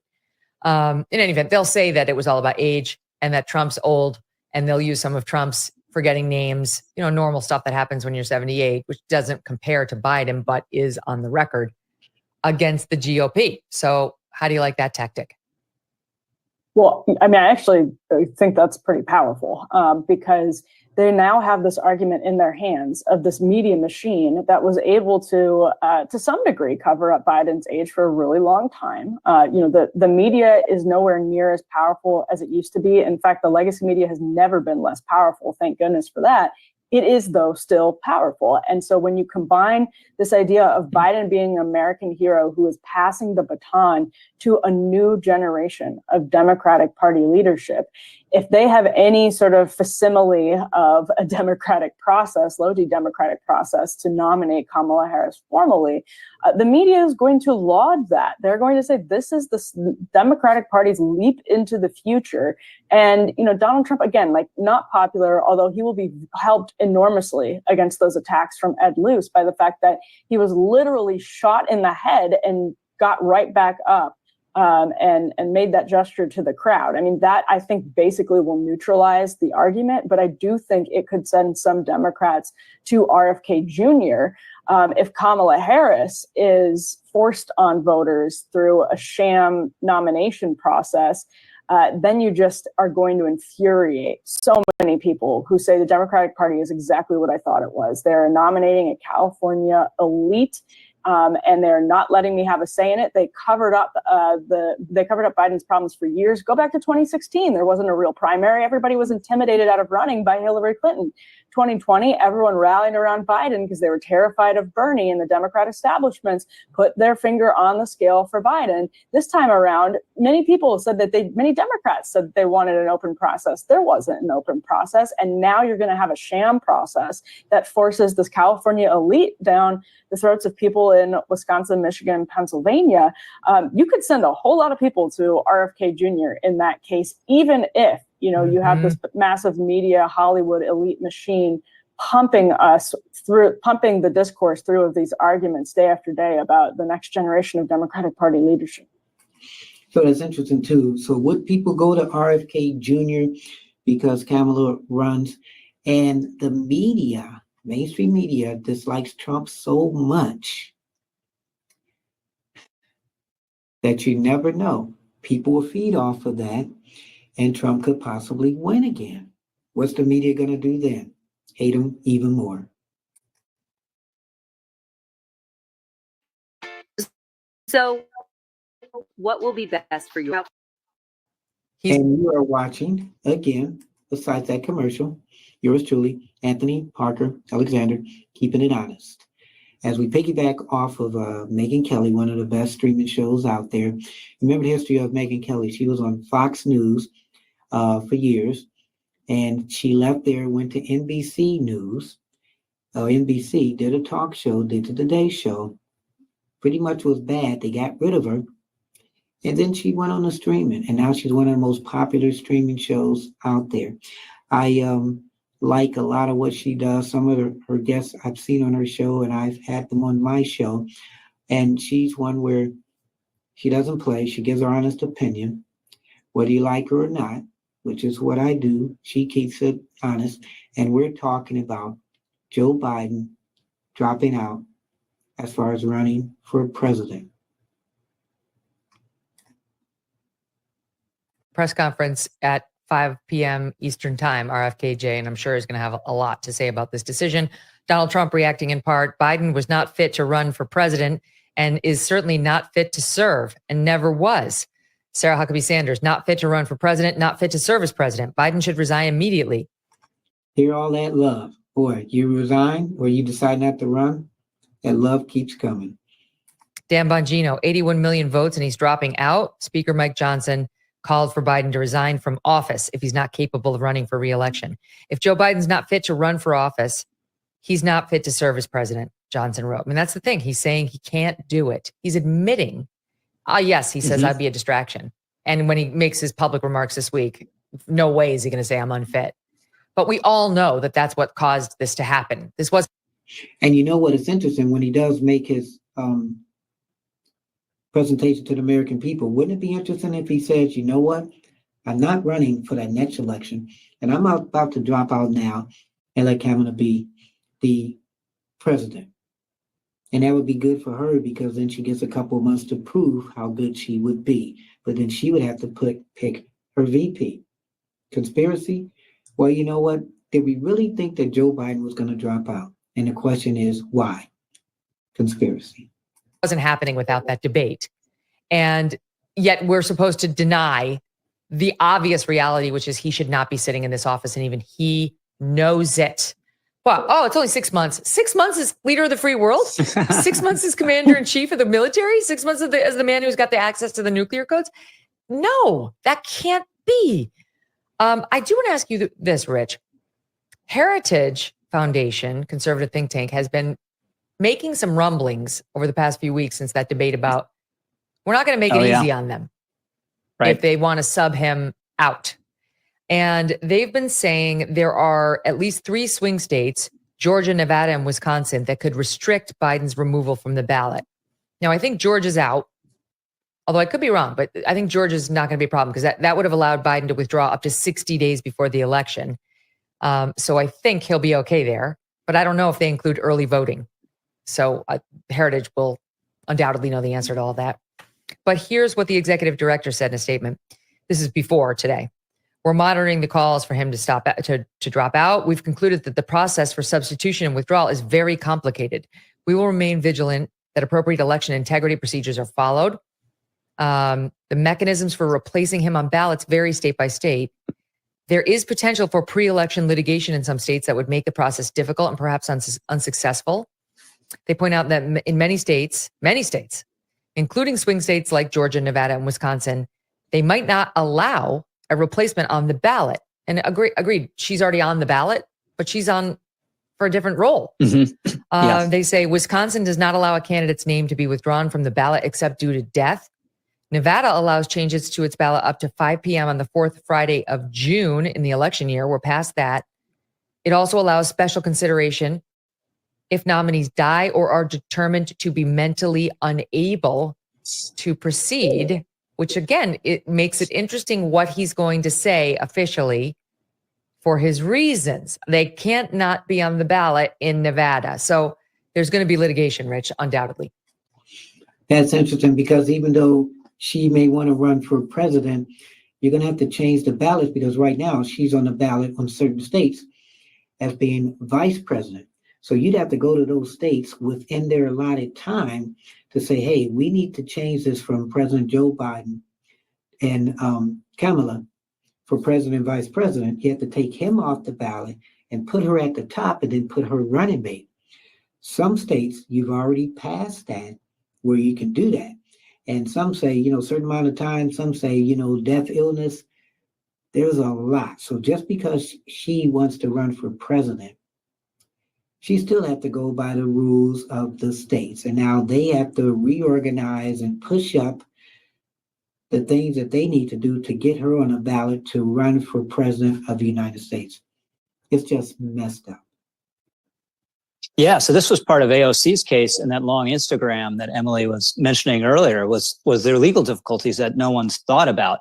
Now, it doesn't seem commonsensical to me that prior to someone being the formal nominee, you can't switch him or her. But one of the problems is this Democratic convention is really late, which is why they're thinking of doing a roll call by August 7th to get Biden the official nomination. Now, can they do that with Kamala now? If they're supposedly having an open process, right? That'd be extremely difficult. So none of this is ideal. But by the way, on the resignation thing, I do think that would help Kamala. You should do it on the merits, but also you get some sort of mini inauguration, you get some sort of honeymoon. She's actually an incumbent, presiding over an administration that's not very popular. So maybe that vitiates the effect somewhat. But I think it would be a boost to her politically on top of everything else if Biden stepped aside.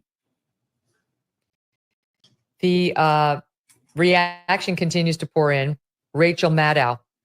I'm just blown away by the sacrifice and patriotism this moment embodies as she applauds his withdrawal. The insincerity of these dishonest people, Emily, it is stomach turning. And we are going to have to go through this now for weeks. I mean, they really might submit him for sainthood. They're going to start the library right now. This was all, it was the carrot or the stick. And he ultimately did respond to the stick, maybe some carrot. I mean, carrot didn't seem to do it, but they basically took that stick out and they said, we're going to beat you. We're going to beat you hard. And it's going to be painful for your whole family. And as soon as he put his ears back and his tail between his legs and said, okay, I'm gone, they were like, good little Joe Biden, good boy. You're a good boy. You're a national hero. And we're going to have to pretend this is real. That, this is ridiculous, this act. He didn't go to a G7 meeting so that he could go to bed. There's nothing sacrificial or selfless about this. He has been ruling. He has been presiding over the country as the president of the United States in a way where he's completely unfit to do it. So to act like it's selfless sacrifice for him, after the process, the primary already closed, to do this is insane. And I will say it is also very premature, because who knows if this is the baggage that loses Democrats, whether it's Kamala Harris or somebody else, the election, because they have to answer to the Trump campaign day after day saying Joe Biden should step down. Why isn't he stepping down? If he can't run, why is he the president? Should we 25th Amendment him? And they're not going to have any answer to that. So Joe Biden, by not stepping down, could actually prove to be the baggage that loses the election, whether or not he was on the ticket. So it's just completely premature. And I'm surprised, actually, that so many people are coming. I mean, I shouldn't say I'm surprised, but it's even just like stupid from their own perspective, strategically, politically, to go out there and make this case right now, because not only is it obviously objectively not selfless or sacrificial, it also could prove to be the thing that is exactly what they said would have been selfish, exactly what they would have said was immoral, which is to cling to power because you were going to lose Democrats the election. So it could just turn out to be completely different than they thought, but they're all reacting in real time. Yeah, but this clearly was part of the implicit deal, right? I mean, they told him you had an anonymous donor saying, you get no presidential library, dude. Just forget it if you stay in and lose. One of the Obama bros, I think it was Favreau, said you have the choice now to be remembered as this great statesman who saved democracy in 2020, or to go down as a disgrace who lost this presidential race, this hugely consequential presidential race for your country. So they're basically telling him, get out, and this is what you'll get. You'll get praise, prime time at the convention. Your library will now be lavishly funded, and all the rest of it. And he took that. He took that deal. Hunter will get a pardon. Yeah, sure. But part of there's Democratic polling privately apparently that showed that if Democratic candidates vouched for Biden and said he should stay on the ticket, it just shot their credibility, right? So it was going to hurt every Democrat in every single race. What I think Emily's hitting on, which is a very shrewd point, that effect still could be there. And Republicans are just trying to change the question and make it not staying on the ticket, but staying in office at all, and make Democrats answer for that and say, yes, he's total. Everything you've seen indicates no, he's not. But still, you can't believe your lying eyes even now, and should stay in office and try to undermine their credibility that way. Most importantly, obviously, targeting Kamala if she's the nominee. So is he going to stay in office? That's the question now. Well, some thought he wouldn't run for office again. But how many people, because they said, oh no, if he doesn't run, it's going to be crazy. Well, it's crazy. So could he, resign? And it'd be crazy. That could happen too. This, all I can think of is The Godfather, which of course has the answers to everything. Frank Pentangeli was called. He was going to speak before the Senate. He was going to testify as Michael Corleone was being cross-examined, and they had him. He had turned state's evidence. He was going to testify against him. And then what happened? He didn't do it, even though he'd already given it all up to the feds, because they had his brother. They dragged in his brother from Italy. He was sitting there in the audience, and they knew exactly what was going to happen to the brother. I think it was the brother or the uncle, if he spoke and said those things under oath. And so suddenly Frank Pentangeli is like, They came to me. They started putting all kinds of words in my mouth. Michael Corleone did this. Michael Corleone did that. So I said, yeah, he did it. And he totally reversed himself. That's what they just did to Joe Biden. So they had Joe Biden's Fantastic library. impression. That was the uncle. Yeah. The library Yeah, gets it. You leave, the library gets it, your legacy gets it. And so he did what Frank Pentangeli did. He said, all right, fine, I'll do it. And he's out. And, it really is, there's something almost Shakespearean about it where that party stabbed him. I mean, they stuck that knife in and turned it and didn't care at all about this man they're now telling us is a patriot and, this legacy that, that we need to respect. They stuck the knife in every single way they could. There was a quote from one of his staffers on Friday saying they're Julius Caesaring him right now in the front and the back. Mhm. That's exactly right. They didn't actually respect his decision. That's what's crazy. Like he should be gone. I agree with him being gone, but it was his decision and they blackmailed this guy right out of the presidency. These people fight dirty and disgustingly. And this is why Republicans are so worried. Can I tell you, we'll close with this. At the RNC, I spoke with a bunch of delegates there, Rich. I'm sure you did too. I don't know if you went. Yep, but to a man and woman, what I was asked about was, what about cheating? And I know, there are many of us, and I know at least you and I are two of them, Rich, who don't think that this last election was cheated. There wasn't cheating in a way that would have stolen it from Trump. There was massive, unfairness in it. And I know my audience disagrees with that. But my point is simply, Democrats who are capable of, it does kind of look like a coup, right? Of doing this to the sitting president. Why are we not to believe that they're capable of cheating in an election, of forfeiting or of forging ballots, they're capable of anything. Yeah, you look at it, you like, okay, is this on the up and up? Was it in the up and up when he was still totally with it and the best Biden ever? Is it up and up the way he's being dumped? Is it on the up and up the way Kamala Harris is probably going to ascend to saint status herself here in the next several days and weeks? No. And I would just add also, if you want to undermine faith in our institutions, do what Kimberly Cheadle has done at this Secret Service, right? Preside over a catastrophic failure and then refuse to resign. And think about that. Well, now she has been under, I guess, criticism and everything for her being involved with the Secret Service. That's another story we'll talk about. But then that makes you think what Megyn just said. If people are willing to do this to Biden, to backstab, and any other conspiracy thing you may think, who says that what would they do as far as the election being rigged and the votes being rigged? If one conspiracy is proven, it's going to make you question other conspiracies, whether you believe in them or not. Get chased by Republican senators. I think this is the best thing any group of Republican senators has done in recent years, by the way. Chased her at the RNC convention site saying, you're not answering our questions, you're a disgrace, and you should resign. And she's doing the typical Washington thing. I take responsibility, just mouthing those words, but not actually doing it. She shouldn't get credit for that centimeter, right, that kept Donald Trump alive. She was responsible for a failure that would have created one of the worst events in American history, and she's going to try to skate on it, and I hope she gets clobbered tomorrow in that hearing on Capitol Hill. Yeah, that's exactly right. I mean, government. I was listening, as you know, I always do, Rich, to Andy McCarthy's podcast on today. I just listened to it where Jeff was subbing in, I think, right, for you, and they were talking about how these institutions have so many layers. All they worry about is covering their own butts. They don't actually worry about doing the right thing.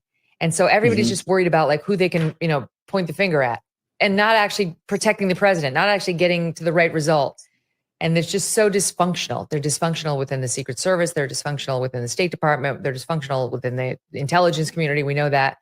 And the presidency right now is no exception, and the vice presidency as well. So look, the media is no better. We're worse. And we're about to watch Fraud Part 2. take place where the original fraudsters try to pretend they never defrauded us and commit a new fraud, which is Kamala Harris's hands are clean. And she's also the second coming. You know, maybe she's the third coming. Joe's the second. And to save democracy, we all have to go along with it. Oh, and by the way, they really, really care about old age. They really, really care about old age and infirmity and missed words in sentences. It's going to be a mind meld like we've never seen before. Buckle up, hold on to reality, and continue touching base with people who you know tell you the truth. Guys, thank you both so much. And what an interesting show. Joe Biden drops out as far as running for president for the next term. What did you think about that? Thank you again for Megyn Kelly for us piggybacking on your show. One of my favorite streaming shows. She is, I want to say fair and balanced. She reminds me a little bit of me. If you have any questions or comments, you can email yours truly. It's parkerman2011@gmail.com, parkerman2011@gmail.com. You can text me, voicemail, 216-702-3718,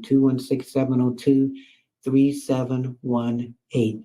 What did you think about this? Where were you at when President Joe Biden said, I'm stepping aside? Was he pushed away? Because he said, literally up to the day before that, he wasn't leaving. All of his people said, even on that day, that he is not leaving office. What did he do? He left, meaning for next term.